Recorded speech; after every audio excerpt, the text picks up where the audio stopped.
Hello les accros de One Piece, c'est Silver et Copper. Bienvenue sur Raftelli, la chaîne dédiée à tout l'univers de One Piece.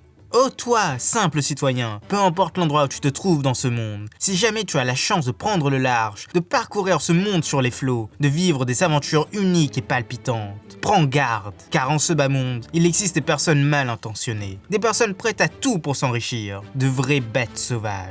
Et aujourd'hui, on vous dit tout sur les plus cruels d'entre tous, les Rocks. Mais avant de commencer, petit message. Nous approchons plus rapidement de notre objectif de fin d'année, les 100K abonnés. Et ça nous fait extrêmement plaisir. Merci la grande flotte, vous êtes géniaux. N'hésitez pas à partager cette vidéo le plus possible pour qu'on y arrive le plus tôt possible. Et toi, jeune pirate sans drapeau, et oui, c'est à toi qu'on parle. Rejoins-nous dans cette grande aventure. C'est aussi simple qu'un abonnement pour toi, et nous, ça nous aide énormément. Mais place à la vidéo. Allez, c'est parti! Les Rocks. En voilà un équipage bien intriguant. Ces pirates répondaient bien plus à leur titre qu'à ceux actuels, car ils n'hésitaient en aucun cas à tout détruire sur leur passage, piller les civils, user de leurs sabres sans vergogne, et surtout, n'avaient pas peur de s'attaquer au gouvernement. Dans leur folie, ils ont même voulu l'abattre. Mais paradoxalement, au mystère qui les entoure, ces membres sont aujourd'hui en grande partie connus. Et même si des zones d'ombre subsistent, on vous raconte tout à leur sujet. Partie 1, leur organisation.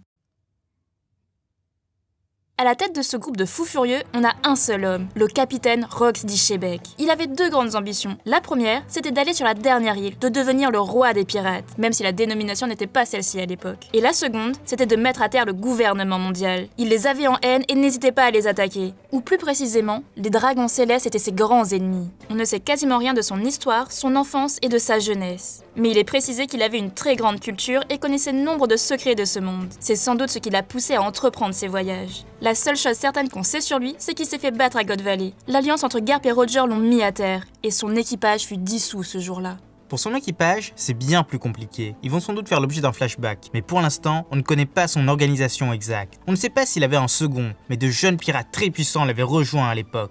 Tout d'abord, le jeune Barbe Blanche. Il vivait sur une île de Grand Line, Sphinx. Malheureusement, ce territoire était souvent attaqué par des hors-la-loi. Lui et quelques orphelins se liguèrent, et ils mirent fin à ses problèmes. Mais pour récolter de l'argent pour les habitants, il prit la mer en tant que pirate, n'hésitant pas à envoyer toutes ses trouvailles directement sur place. Mais à un certain moment de son histoire, il a intégré les Rocks.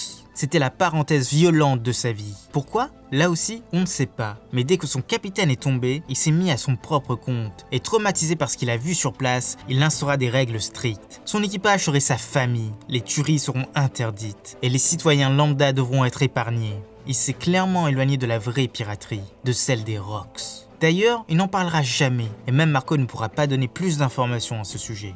Big Mom aussi était dans cet équipage de malades, mais son cas est encore plus étrange. Comme vous le savez, elle a été abandonnée sur l'île des géants par ses parents biologiques. Alors âgée de 5 ans, elle sera recueillie par Mover Caramel et logera chez les géants, en plein milieu d'Elbaf. Mais suite à une de ces crises, elle tuera l'un des doyens, et elle sera exclue de l'île. Mais pire, elle avalera tout cru ses amis et sa mère adoptive. Un des seuls témoins de la scène, Struzzle, l'aidera alors à survivre. Mais surtout, il fera d'elle un pirate, et même un capitaine pirate. Et pourtant, après avoir eu ses premiers enfants et avant de conquérir Wallcake, elle se mit au service de Shebek. Et elle devint un rouage essentiel de son équipage, un puissant soldat. Mais là aussi, à sa chute, elle reprit sa vie normale. Mais avec elle, sa cruauté était toujours là. Elle n'hésitait pas à tuer ceux qui lui tenaient tête, même ses propres enfants.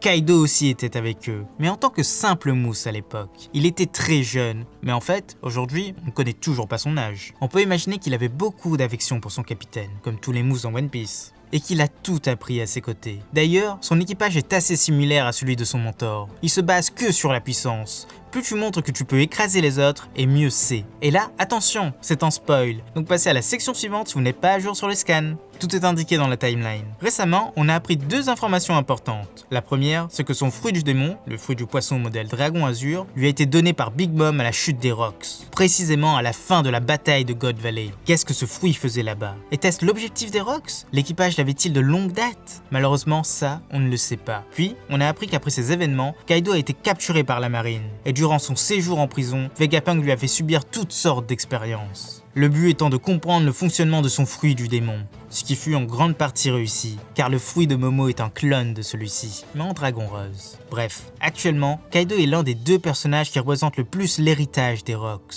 mais l'autre, on en parlera bien plus tard.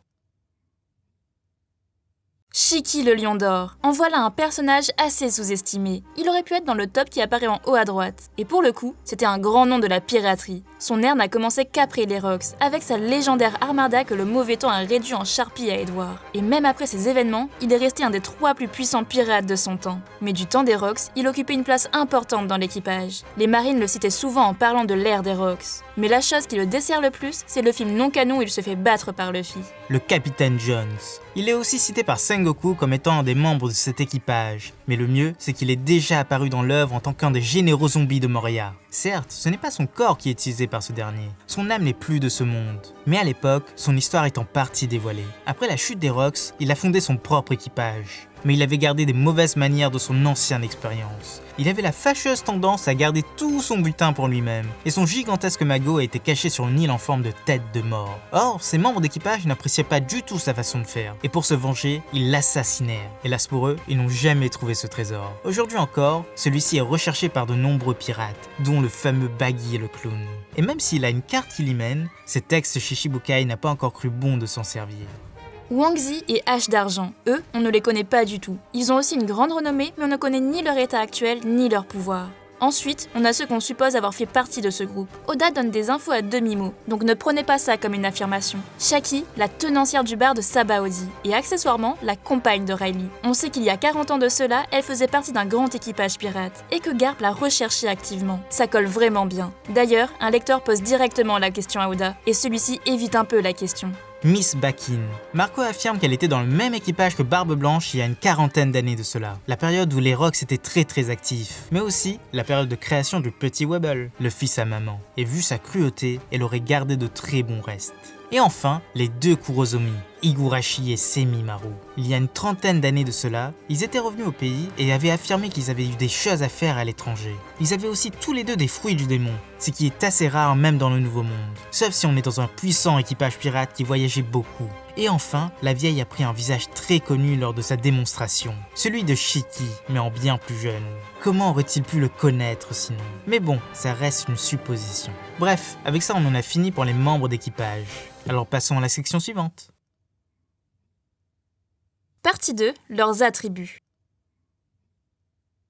Au niveau de leurs signes distinctifs, il y a forcément leur drapeau. Mais il semblerait que ce soit juste le nom du capitaine avec une tête de mort à la place du haut. Du coup, ça ressemble un peu plus à un étendard. Puis, nous avons leur bateau, bien reconnaissable. Il est orné d'une proue en forme de tête de mort et semble vraiment très bien travaillé. Et comme pour tous les grands équipages, le nom du capitaine est affiché sur une de ses voiles. Mais ici, c'est sur fond noir. Lorsque les citoyens le voyaient débarquer, ils s'enfuyaient tous. La peur avait été associée à ces personnes. Et enfin, leur QG n'est autre que la Ruche, l'île des pirates, là où Barbe Noire s'est établie. Une île en forme de tête de mort. Numéro 3, les références de l'œuvre.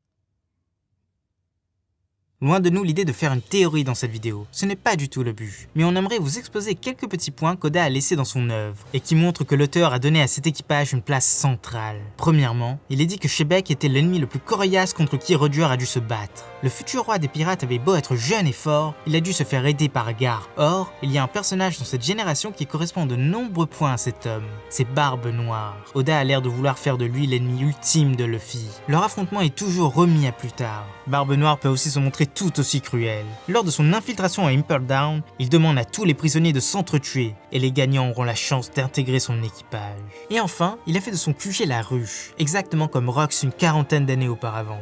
Ça fait beaucoup comme coïncidence. Deuxièmement, il semble y avoir un lien avec le Devi Bagfight. La première évocation de ce jeu mythique a lieu sur l'île très particulière de Long Ring Longland. Robin nous annonce que ce petit jeu de pirate a été créé sur la ruche et permettait d'agrandir son équipage très facilement avec le minimum de combats possible. Foxy avait même piqué un capitaine pirate grâce à cette méthode, réduisant l'équipage de la grenouille cornue à néant. Eh bien, étonnamment, ça pourrait expliquer comment Big Mom a rejoint les Rocks. Elle était déjà capitaine à l'époque, et si elle a perdu à ce jeu, elle a dû les suivre de force. Et ce serait la même chose pour Barbe Blanche, qui n'a littéralement rien à voir avec eux. Si Rox a inventé cette méthode, il lui suffisait d'être le plus fort et de ne faire que des duels. Et enfin, mais là c'est un peu plus alambiqué, l'équipage de Brook est mort il y a une 50aine d'années de cela, en pleine période des Rocks. Et il est dit que leur équipage a croisé des pirates très cruels qui les ont tous décimés. Et vous le savez, Oda ne fait jamais rien au hasard. Alors peut-être que ça aussi.